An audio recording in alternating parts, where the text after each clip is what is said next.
You are live on 98.9 Northwest FM. This is the Tuesday Review, and we have a very special guest with us tonight to start off the show. We're joined by Gus from the Thornbury Picture House and soon to be Brunswick Picture House. How are you, Gus? I'm good, thanks. How are you going? Good. Thanks so much for joining us tonight. I know you're a very busy man, and we've been trying to do that awkward dance of availability. And yeah, no. We're busy, you're busy, I know. but the stars aligned, and we've got you. And how are you doing today? Oh, look, I'm okay. It's just, there's just so much going on at the moment, and I sort of just am getting pulled in all these different directions, and I can't remember the last public holiday I had that it was just like doing nothing day. But it seems to be particularly intense now. There's a lot going on in the actual venue at Brunswick. We're sort of getting to the pointy end and finishing, and there's all different trades that are wanting to get access and get on site, and there's like good things that are being done, and there's some mistakes that are getting made. And I feel like if I'm not there to kind of talk to people, then more mistakes are getting made, and it's just hectic. And me and my wife were in Thornbury this morning, and we opened up for 2 sessions of Marlon Williams today. And then in between those sessions, I had to run down to the Brunswick site to let the guy in who's building our screen. So that was pretty important to get him in there. But yeah, it's a lot, but it's exciting at the same time. Yeah. I'm also joined by James and Callum. We'll start off with you, Gus. We always start off our show with, it doesn't have to be anything important. It can just be something like you had a really good sandwich, but what's something that's made you happy recently? Do you know what? Like, I don't want it to sound as if it's like, I don't know, cheesy or anything like that, but I've worked at Thornbury quite a lot in the last few days. As I mentioned, I worked today, and we had a staff meeting before our screening of Bugonia last night. And so I worked in terms of getting work behind the bar, getting people in for that 7 o'clock screening. And a lot of people are really excited about Brunswick, and the lot of local people that come to Thornbury a lot, and they're just like, oh my God, how's it going? I'm so excited for you. I'm so excited to visit. Like, I live in Coburg, and I've been coming across town to come to Thornbury all this time, and I can't wait to choose between the two. And just really nice comments. And I've always found when I get particularly stressed or things are going on, and the way to kind of reconnect with our business is to go in and work and talk to people. And we're very blessed at Thornbury. We've got an amazing bunch of patrons. Like, they're just really nice people, and they're sort of, I don't know, like, they give you energy. When people give you energy, and I get a lot of that at Thornbury. We did a music event a couple of weeks ago with a band playing some sort of real progressive droney stuff ahead of the Nebraska film, and really cool crowd came in for that, and that kind of reinvigorated me as well, and sort of like reminded me, I guess, of why we're doing it and why it's worth it. So that's a long answer to your question. That is something that and I had persuaded a couple of people today in the venue, and it kind of changed my mindset a bit about the stress that I'm going through, and my wife Lou at the same time. Yeah, I mean, it's always, as you said, it's exciting as well. It's giving us another local opportunity for auteur curated cinema, which we're very excited for, because it being a lot closer to Brunswick. Excellent. So it's not entirely selfish on our part, selfless on our part. Good. Also joined by James. How you going, James? What's something that's made you happy recently? I don't know, just maybe hanging out with the boys on the weekend. Yeah, we watched a movie. We watched Dragon Slayer. Yeah. Bugonia, yeah. Also joined by Callum. What's something that's made you happy recently, Callum? Just being at home, not having to go to work. I'm on annual leave, so it's been nice. Yeah. Just real quick, reacting to Gus, talking about what made him happy. It's interesting because picture houses, as they used to be called, were at one point like the center of the community. Like whole families would go to the movies. It was like, you know what I mean? So it was like a big cultural moment. Still is for us, mate. And so it's like when you open up a single screen theater, it fosters that kind of community where it's like, I'm going to my local to see the movie that's playing.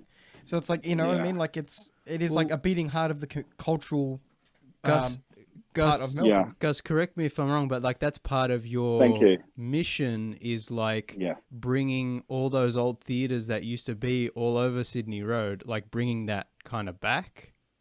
Yeah.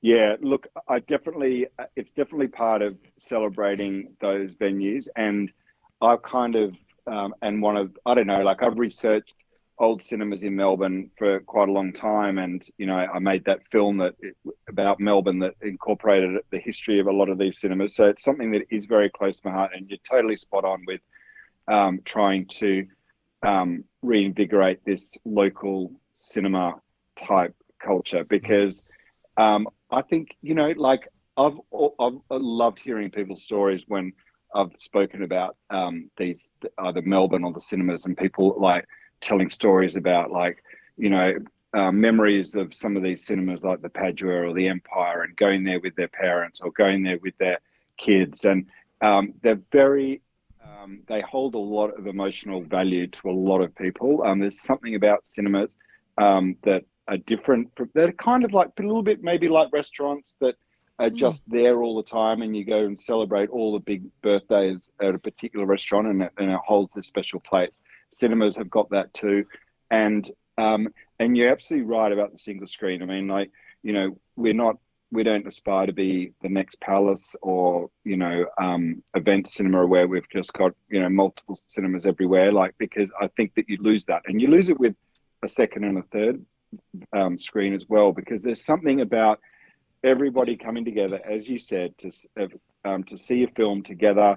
They're hanging around beforehand, getting their snacks, going into the cinema, seeing that film, having that experience, and then potentially milling around outside, talking to people. Like the whole vibe's there. And you know, the days have gone of like, I wish the Padua and the Empire and those cinemas were still standing. And, you know, I'm sure that they'd be repurposed into live music venues like, you know, the Northcote Theatre has been. But, you know, you can't fill a cinema regularly with 1,000 seats. Like, not even the Astor does that, you know, with the outside their film festivals and MIF and stuff. So what we're trying to do is kind of bring it into the reality of what we can afford in terms of, you know, we couldn't afford to have gone into a much bigger place than we're already at, which can only fit a bar and a screen. But, you know, 80 seats is a really good number for us. Like, it means that you can serve those people beforehand. It's not too much pressure on the bar, and, you know, it's a good number of people to see films. So yeah, it's intimate still. Yeah, and I think the magic about single screen cinemas is that, as you said, like they're like restaurants. Everyone's a bit different. They have a different taste. There's a different kind of. It's also like if Hoyt's or Village or one of the big chain cinemas is like a big chain restaurant, then the Thornbury Picture House or the Brunswick Picture House is like a mum and pop kind of one store restaurant that's like, you know, the food's going to be amazing. Yeah, and you know it's homemade. Yeah. And that's the only place you can get it. There's interest in the curation, right? I'm gonna go into this. I'm gonna see some weird shit potentially. Yeah. Like, you know, the menu's a bit more varied. Hopefully, You know what I mean? Hopefully. So it's like there's more opportunities for really interesting cinema experiences, which is what I guess this show is all about. Really. Oh, that's what we chase. And it's really interesting. As for what made me happy this morning in our longest intro ever, but that's all right. That's what we're all about. No, that's great. And you made me think of like there's a restaurant up the road from us called Umberto's, Italian restaurant. Yep. Well, that feels to me like the equivalent restaurant of what we're doing. You know, we know their family, we know their kids, we know their parents. Every time we go in there, we'll see either Marco or Carla, and you know, they care about their food. They're passionate about their food. You know, it's you just feel that there's that love of what they're doing there, and I think that you know, hopefully that shows with our venue, and hopefully that atmosphere can move across into Brunswick, and we get those. You know, I'm already feeling very communal towards it. It hasn't even opened. I'm already thinking my local theatre. I mean, excellent. It's also a very interesting area too, and it's very convenient for us because, like, it's also what made me happy this week was last night me and Alan had the opportunity for our other radio show to talk to the owner of the Jazz Lab, Michael Tortoni, who's again a really lovely individual. And again, it's very similar to, I imagine, the Thornbury Picture House caters to kind of like, you know, it's hand curated music. It's more interesting. More intimate. It's more intimate. It's jazz. It's lower kind of a cedar venue, but the soul is there. So there's a kind of and they're kind of related in some ways in the scope. And we had a really good chat with him and got to see a free jazz show, and it made us pretty happy. So that's Right. Well, you really come happy. and you make sure that you come and see a free film at Brunswick. And you're all of Oh you no, very don't get me wrong. I welcome. wasn't trying to. no, No. I wasn't trying to no, fish. no, No. We're happy to pay. I want you to. But you said an interesting word before, which is curated, and that's kind of what you get with when you keep things small and you keep things like a single screen. You can curate, like, you know, there's the content that comes out isn't what it used to be. You know, like if you go back to 2015, 2016, I mean, I remember some of those, like those schedules. Like you'd get, you know, 4 big hitters all coming out within, you know, 1 to 2 weeks, and you could, you know, we couldn't play everything. You know, there would be too much, and to curate that is to, you know, and now with, you know, there's probably like 1 or 2 films every 2 weeks that are coming out that really kind of resonate and I think will work with our audience. And you can't do that if you've got 6 screens, because you're going to take everything. Like there's not enough content to choose from. You've got 6 or 7 screens, maybe you've got more, you've got 12 screens. You're going to pretty much take it. It's less about what you're going to take, it's more about what you're not going to take. It's like, you know, and so the limitations of being a single screen, of course, is that like if you get 2 big films coming out, you can only choose 1 or 3 big films, because you've got to kind of keep sessions on for the distributors to be happy with you. So you are forced to curate, and that's a kind of a benefit. It's tough because you've got to make these choices, but it does mean that you can kind of set yourself apart from the bigger cinemas, because you're really tailoring your product to your audience as best you can. And yeah, that's possibly your biggest strength as an independent cinema, is that you get to choose what to play and what not to play. You're not forced. You don't have corporate holding you over a barrel saying, where's your 15 screenings of the newest Disney movie this week? Yeah. Or your next 50 screenings of the Disney Minecraft movie. all day, every day. Absolutely. And why aren't you playing it 8 days a week? You know? Exactly. That's what they say. One of the things I love about single screen cinemas, I think this is from the Astor schedule, so this is a bit different because, you know, they play all kinds of stuff. But I noticed there was like 1 random screening of Frankenhooker. And I was like, you know, I wish I lived closer to the Astor, because that would be a blast. Yeah. You know, so it's like, that's what I love about more independent cinemas, is like, I'm hoping Brunswick will also be like, you know, you can see some random 70s slasher film at like 9 p.m. on a Friday night or something in the future. Because I'm like, that's the kind of stuff that I'm really interested in, is like seeing movies that were before my time. You know, we were born in the early 90s. Yeah. I'd love to be able to revisit some of these classics on the big screen in the way they were meant to be seen. Obviously, you know, not 70 millimeter. But yeah, I love the idea of trying to nurture old film to new generations in ways that are big and feel like an event, like a communal space. Like that's why the Rocky Horror Picture Show is so great. Because like every year you get people coming to see Rocky Horror and they love it. They sing the words, you know, it's like a whole thing. People dress up. It's like, there's like a beautiful soul to it, and that I think you can only really get away with if you're an independent cinema. Because like Hoyts will have it, but like no one will show up. No one's gonna. Yeah, you know what I mean. It's like it's different because it's like McDonald's. Yeah, it's like the audience who go to McDonald's aren't interested in the curated. They're not experience. The film nerds. Yeah, that's right. I think like they're not your people. Especially if you're in an auditorium of like, you know, how many seats, like, you know, a big Hoyts auditorium. It's less intimate. I'd rather see Rocky Horror with a bunch of crazy fans in an 80-seat cinema, because you know the vibe is going to be electric. Yeah. 100%. Well, it's funny you should say that, because we've got two sold out screenings of Rocky Horror on Friday night at Thornbury. And it is it is the 50 years, which is crazy. and we've got like a drag queen MC to give out prizes for That's best dressed. awesome. And, Yeah. See, that's exactly what I'm and talking about. Yeah, that's there'll the be thing. there'll be a vibe. You guys can have like special events and Q&As and stuff. Like, yeah, it'll be great. And if And if the Star Wars remaster does in fact exist, Oh, you mean the original? yeah, the one they're apparently secretly working on that was leaked, maybe we'll get to see it in a cinema. Oh yeah, Gus. This is amazing. this is for That's a wish list. That's a wish list. This is scenario, for dream, off. yeah. This is for off. Bucket list. Yeah. This is for off air when we're not when we're no longer recording. If you have any like connections in the film distribution world, and Yeah, you've heard yeah. anything about the Star Okay. Wars originals, Yeah, just wink. Yeah. just I'll let you know. I'll let you know. come up with a code word. We're just joking around. Yeah. That's all. Of course. So, Gus, how did you Yeah. get your start in the cinema industry?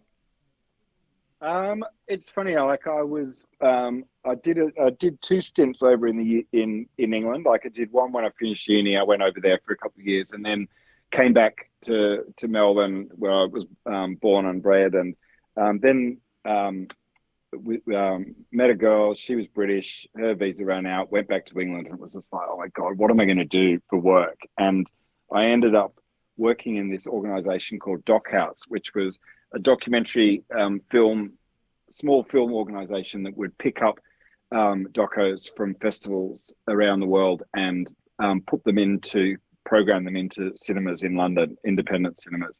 And so it was a really interesting, like I've always loved docos, documentary film, and it was just a really good introduction into kind of curating, programming, getting rights to show films, but more importantly, it was about building audiences. So I came in early days when this organization started, and there was only a couple of people working there, and I really got to understand how important it is to curate films, build audiences, make things different to get people to come and see films. And this is at a time, this was like early 2000s, where there weren't a lot of documentaries being theatrically released, other than Michael Moore and Nick Broomfield type Agnes Varda films. It wasn't really for independent filmmakers. And so we would try to get directors down for Q&As. We'd have DJs play before music documentaries. And so it was really about learning how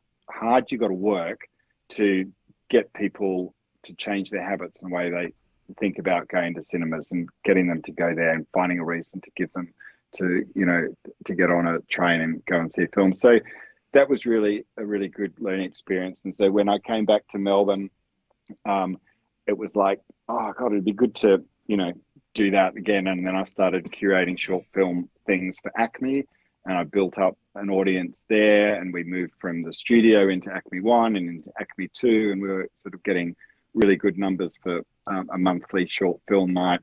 And then it was just like, got to be a good place to have a place of my own where I could sell booze and not have to pay a high fee, and not have to kind of do all this work when it looks like it's Acme that's put together this this event.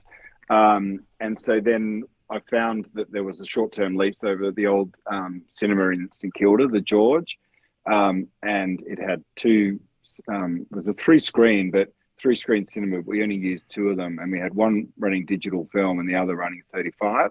Okay. And we would, and they were really beautiful old Vic 8 35mm projectors. And so we'd do cult and classic films with the 35, and we did new films with the digital. But then the developers, we only had like a rolling 6-month lease, and the developers bought the building and kicked us out.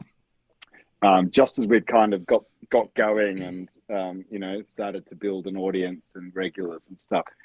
So then we were just looking for a place that we could get a longer lease and do it properly, and came across Thornbury and converted that old petrol station, or it was like a garage, into a single screen cinema. So that's kind of the journey. But I tell you what's about that story is that I was always trying to get those 35mm projectors out of that cinema, and I knew that the developers would not be needing 35mm projectors. So I made these inquiries and I told them that I was keen to get them, but I didn't have any money to buy them, but I'd get rid of them for free so they wouldn't have to worry about storage. And they said, no, we're going to keep them. They might be worth something. I was like, they're not going to be worth anything. Everyone's getting rid of 35. And then literally 6 months ago, but just randomly, I emailed this guy who I knew that was one of the owners who bought the building. And I said, just out of interest, are those 35mm projectors anywhere? And he goes, funny you should say it. They're in a shipping container. We're paying all this fees for them. We've realized they're not worth anything. If you want them, they're yours. Oh, so nice. Congratulations. To Brunswick, Yeah. Brunswick or Thornbury? Yeah, but they don't fit in Thornbury, so they're going to Brunswick. Yeah. Oh, yes. Yeah. That's a funny thing you never So- really think about. It's like, I guess through cinema they're worth a fortune. They're worth the weight in gold, projectors, if you can get the films to play. Well, yeah. But for an average consumer, like, what would you use them for? It's interesting because Yeah. the cinema landscape has changed so much, especially recently, with streaming and stuff. So we've come now to a point where, and Gus, you can probably speak to this, where it seems like there was like a good 20-year period where it's like everyone's transitioning to digital, streaming is coming, and now we're getting back to a point where people want a more sort of old-fashioned or curated experience. So there are some small independent theaters popping up again. There seems to be a resurgence in film, actual physical celluloid preservation and showing, projection, and also in physical media, which was quote unquote dying because of streaming. But now there's so many new Labels, boutique labels. But they're all too expensive. Yeah. That's true. It is a Well, very if you sort look of- at everyone was really excited about streaming when the quality was really good. Like, when Netflix came out, it was, House of Cards, you had the first run of and Stranger there was only Things. one or two services, so it's like everything was there. But whereas now there's like a million services, nothing's really Anyway. great, so people keep going back to classics. So that's my point is, Gus, like, do you see this resurgence or return to... It's funny. I mean, yes, I do, but I wonder whether I do because I'm in that bubble of, around people and cinemas that feel like that. Like, and you guys might be too because you're into film. Yeah. But I actually do think so. Like, and there's a network of people who are running revival. Well, there's a revival cinema in Perth that just show 35mm prints. That's great. And I know it's unreal, and they're really open with kind of sharing who's got the prints, and so there's a network of people who have got all these classic films in 35mm, and they all kind of share these prints, and they let other people use them. You still got to pay for the rights, but distributors will. You pay the screening fee, but they'll let you screen off 35mm. And I feel that there's resurgence of, because you only need like 2 or 3 in every city, and ideally 2 or 3 in regional places as well, to make that network worth it. And it's and that builds on that interest and excitement. And I think that there's films that people like. When we get the 35 up and running, it won't be going at the start because we've just got to get up and running with digital film. But we've got so I got 3 Vic 8s, and I had to buy the whole lot as a job lot. So I've got 2 in our yard undercover as spares, and we've got 1 full set in the platters, the projector, the rectifier, up in Brunswick. And so once we kind of get up and running and we make sure that we've got the power to do it, we'll start getting it going. But there are film prints that I think that you could maybe not get an audience with a film necessarily for digital, maybe like Room for Romeo Brass or Control, the Joy Division film or something like that. But if you've got it on 35, it makes it a bit more special. interesting and exciting and special. Yeah. I mean, as kind of up our own ass film nerds.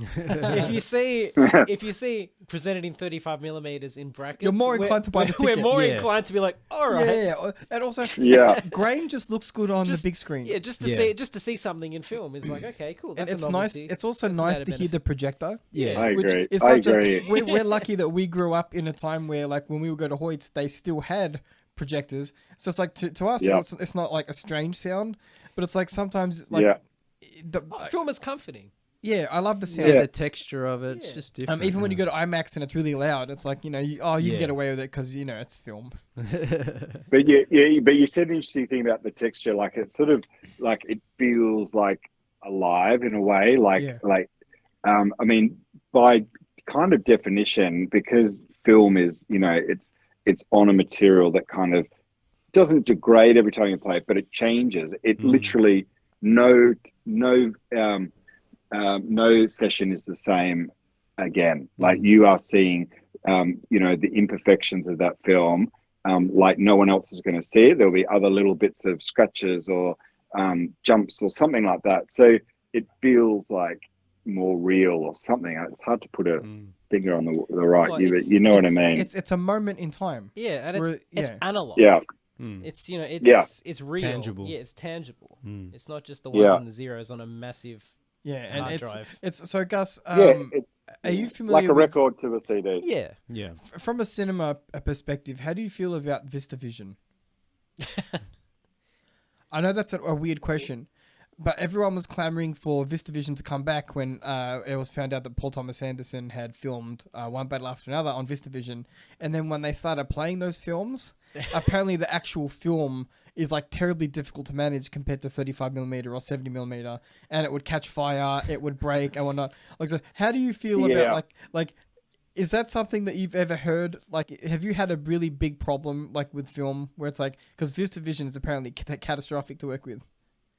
I know that's a random question, but I'm just interested in from a cinema perspective. Is it the same material? Well, is VistaVision the same material It's as? still celluloid, I believe, but I believe that their it's projectors still- are different. It's what is it, 35 or 70? But it's fed in. No, It's no. got So different I perforations. think what Callum's thinking of is when they're actually shooting Yes. the film, instead of the canister being vertical and the film running it's this way, horizontal. it's horizontal and it runs this way. Yeah. And apparently they having Right. problems where like cameras were catching on fire or The, something. but even during- the perforations. So the perforations are located differently than regular film, and when they're playing it, Okay. when you're actually projecting the film in the cinema, it's much more likely to tear, catch fire, Yeah, get no, tangled. They had a lot of problems, and quite a few sessions they were playing in a film. They had to switch to But digital. only a couple Oh, places. really? Yeah. Only a couple places in the whole world were actually playing. Yeah. Yeah, in and VistaVision. those couple And it was- places had yeah. constant and it was a problems. bad experience most of the time. Anyway, I'm Well, sorry, we- I'm sorry, yeah, Gus. I well, was just like, No, that's such a random thing. I apologize. you did remind me of a kind of what was a very stressful screening that we did at the George once. As I mentioned before, like we had 35 in one room and digital in the other, and we actually had a lot of problems with the digital projector. I hired it from another operator because we didn't have the money to buy one and we didn't know how long our lease was going to be. And I don't know, there were problems. We had technicians coming in at 6 o'clock on a sold out screening, trying to fix a pink screen and stuff. But we never had any problems with these Vic 8s with the actual projectors themselves ever. They just ran. All you needed to do was give them oil and they would just go. Yeah. But we did do a screening of Cinema Paradiso, and it was just an old print, and it was brittle, and we were about I don't know, it's a long film. We were probably about half an hour in, and it was a full screening, and everyone was loving it, and then all of a sudden, just white screen, and I was just like, oh no! And I ran upstairs to the bio box.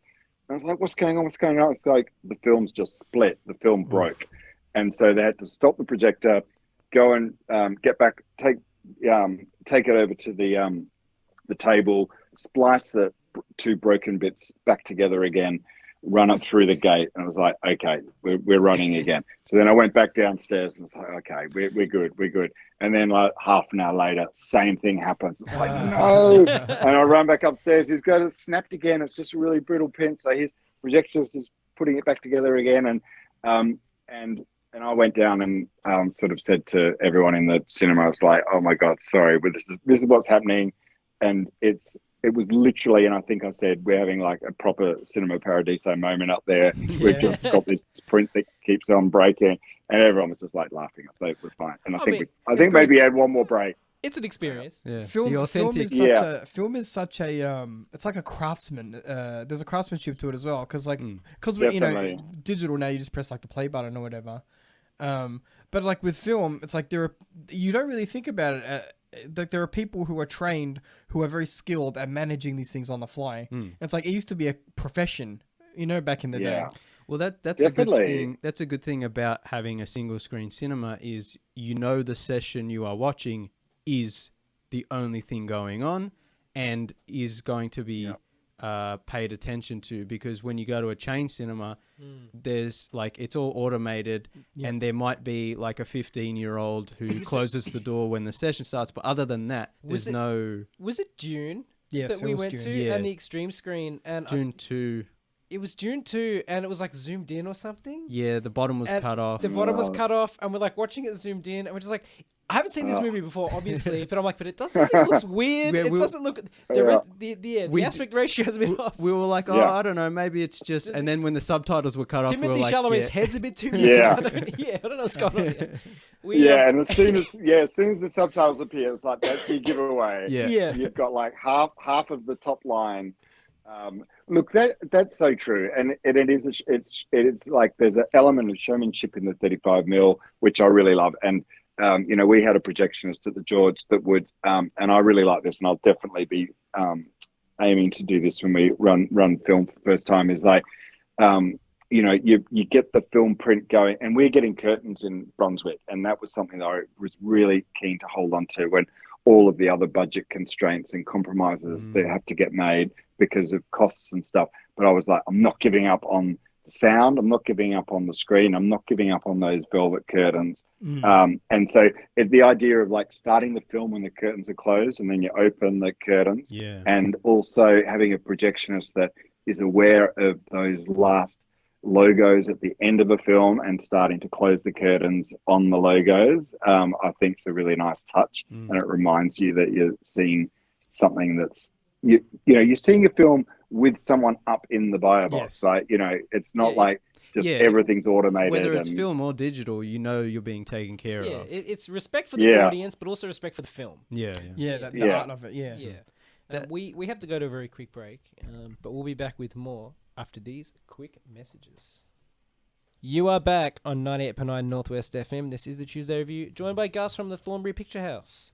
All right, James, can I take it away? You had a few more questions. Yes, I did, and now I'm blanking because that's how my brain works. What was remind me, what was the last thing we were just talking about? Oh, the projector, being taken care of. Oh, yes, Gus, because you've already done the Thornbury Picture House and before that some other ones, is Brunswick, even though it's I'm sure a really huge task to get this all done, do you find it easier because you have experience? Like, is there things that you're like, okay, I've got this, or is it every time is it like, oh my God, I can't believe this is what I have to do? Yeah, it's a good question. Like, I guess like I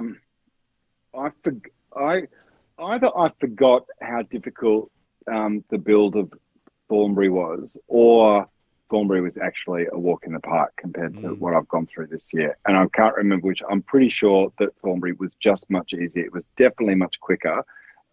We were able to, we started work on that I remember it being just before Christmas, and it was really bad timing because we were just getting going and everyone was like off for their Christmas breaks. But I remember that we had plasterers in there, I think, in over Christmas. And that was an empty shell then. And then we were open at Easter the following year. So, what's that, like 4 or 5 months? Whereas this has been, a full year.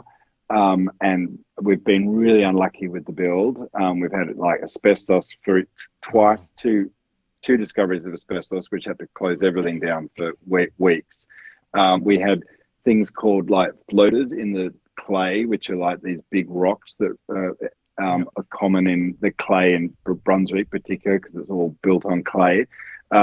So they had to be like literally hand dug out because they were in areas where you couldn't get an excavator. So there was just stuff, and all of that adds delays and add costs. And I sort of just can't wait to get the build done so we can move on to what we love and what we think that we are good at, which is just running a cinema and a bar and, you know, making a nice space for people to feel welcome and see interesting films. And because I've learned more about the building industry in this 12 months than I ever care to know. Like, you know, it's just, I feel for anyone who like has to deal with stuff like, and you know, small business, you don't have, you know, you've got very limited resources. Like, you know, we don't have anyone backing us, and, you know, we're having to, we saved for a bunch of years for this.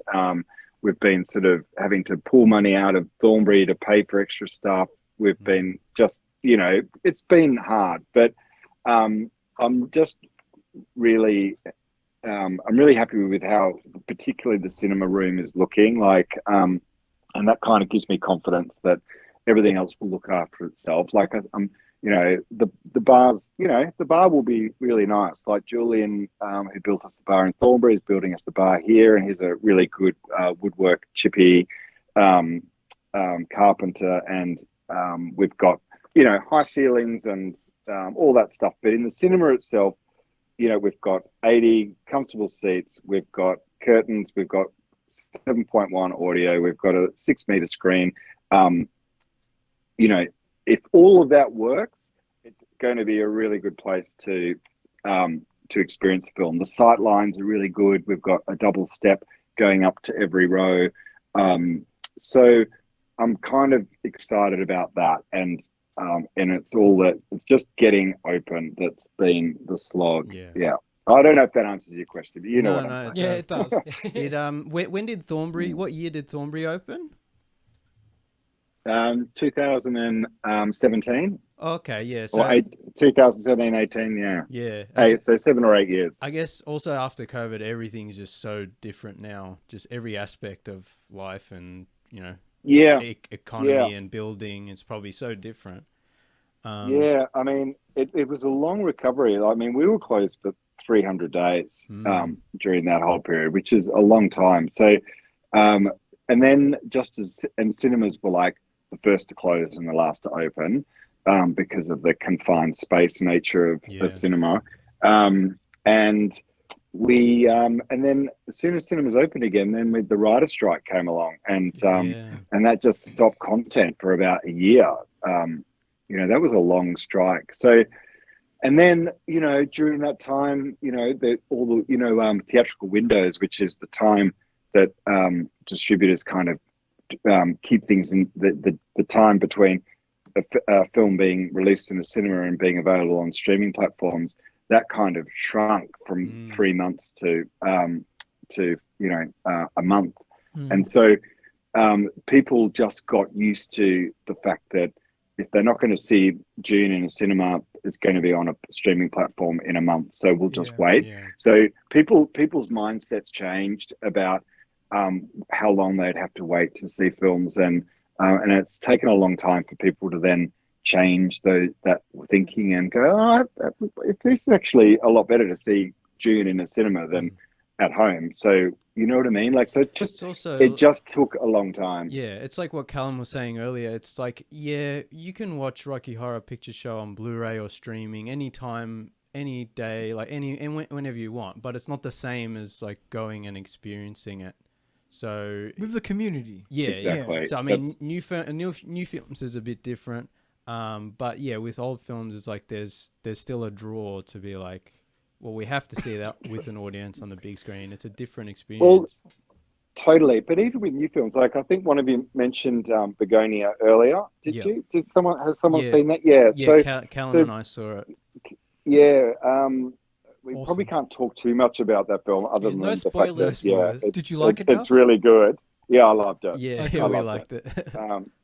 And we've been at pretty much every session at Thornbury since it opened on Thursday is sold out, and it's a really interesting really Yeah. sort of diverse crowd that have been coming to see it. But there's something about seeing a film like that in a cinema with atmosphere as well. Like, Yeah.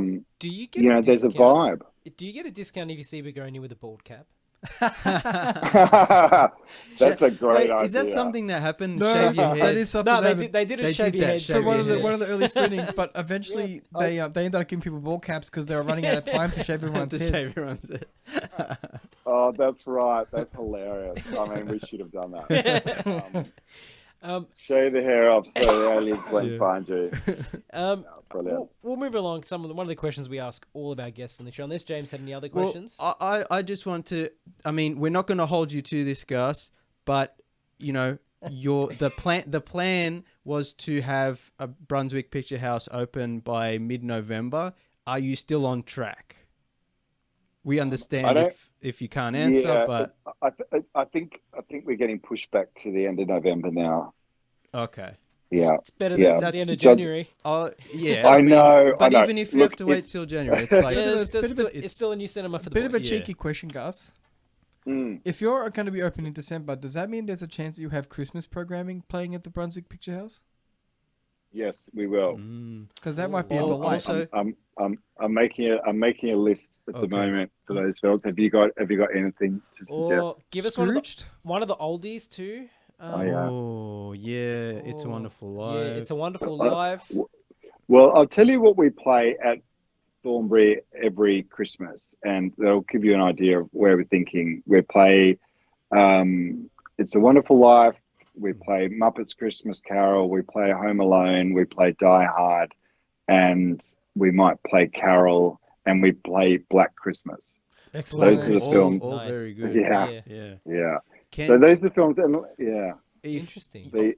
I also they kind of get a broad spectrum of our punters, and I Yeah. think that that's important yeah. to kind of cover a lot of different demographics. But I'm very open to any other ideas. If you've got any, you can share. I mean, I like Scrooge. That's probably one of my favorite Yeah, Christmas that's a great movies. one. That's always a good time. I try and watch that. Scrooge is good. Scrooge, yeah. Yeah. Scrooge is great. Um, I'm writing that down. Oh, look, if you play it, we will come. We'll be there. Yeah. Yeah. Also, Okay. we understand if you can't answer this, but do you have a movie in mind for opening night of Brunswick? And can you tell us? No, that's a cheeky Yes question. That's and no. cheeky. Yes and no. Okay, that's all. That's all I want to know. Oh, very good. Very good. Yeah, well, that's still a good answer. Yeah. All right. So we ask this to all of our guests. There's no right or wrong answer. It's pure gut feeling, although I suspect you have one solidly locked in. What is your favorite movie? My favorite movie is with obviously Godfather, for a variety of different reasons, is sort of up there, but I'm also aware that that's a lot of people's favorite film. But I would say that one of my favorite films of all time, well, There Will Be Blood, Paul Thomas Anderson. I don't think I've seen a film like that, and a French film called A Prophet.